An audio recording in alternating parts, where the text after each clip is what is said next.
La Vénus de l'or, un film de 1938 de Charles Méret et de Jean Delannoy, d'après une pièce de théâtre de Pierre Sabatier, Business, avec dans les rôles principaux Mireille Balin, Jacques Copeau, Daniel Lecourtois, Saturnin Fabre, River Cadet.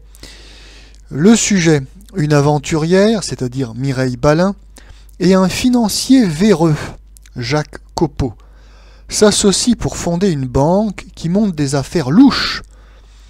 Par amour pour un pilote, Daniel Lecourtois, Mireille Balin trahit son acolyte, mais l'aviateur a découvert son passé et la quitte. Mireille Balin épouse alors un riche Anglais, tandis que le banquier se suicide.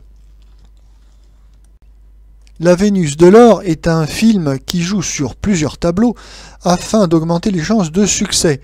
Au début, il s'agit d'un film d'espionnage qui se situe à Beyrouth, où Mireille Balin et Jacques Copeau se livrent à des trafics de documents. Jacques Copeau essaye d'acheter également des terrains pétrolifères en Syrie. Il faut dire que la Syrie est sous mandat français, mais qu'elle est également convoitée par l'Angleterre. Enfin, ça fait partie des endroits un petit peu conflictuels et à risque. Par ailleurs, il est question également de magouilles financières. Le film nous emmène alors dans le monde des affaires, des escroqueries de haut vol, des scandales, thème souvent évoqué par le cinéma des années 30. Alors, dans ces conseils d'administration, il y a toujours un homme de paille. Et ici, nous avons de la chance, c'est l'excellent Saturnin Fabre qui s'y colle. Et il a la particularité d'être un aristocrate complètement abruti.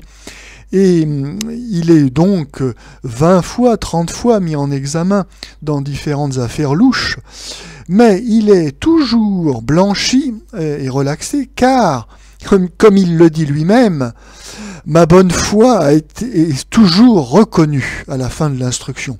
Oui, il joue magnifiquement bien et sans se forcer les abrutis magnifiques. Donc là, il y a effectivement une série de scènes avec Saturnin Fabre qui sont drôlatiques. Mais La Vénus de l'or est également un drame sentimental, oui, un mélodrame, avec la troublante Mireille Balin. Mireille Balin, c'est la femme fatale à la française.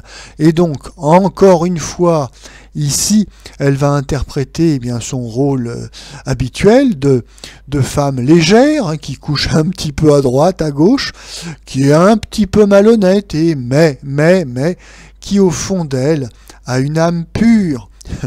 Car à la fin du film, bien évidemment, elle se sacrifiera pour sauver son amant de cœur. Le film s'essaye donc à plusieurs styles. L'espionnage, mais on est bien loin du film, à mon avis, de référence, qui est Mademoiselle Docteur et Salonique Nid d'Espion, qui lui est très inférieur. Il s'essaye également à la magouille financière, mais là encore, on est loin de Topaz et d'autres films comme Ces Messieurs de la Santé, qui sont des chefs-d'œuvre. Quant au mélodrame, bon, il est bien prévisible et fort peu original. Le résultat, c'est que ce film, au final, est assez médiocre.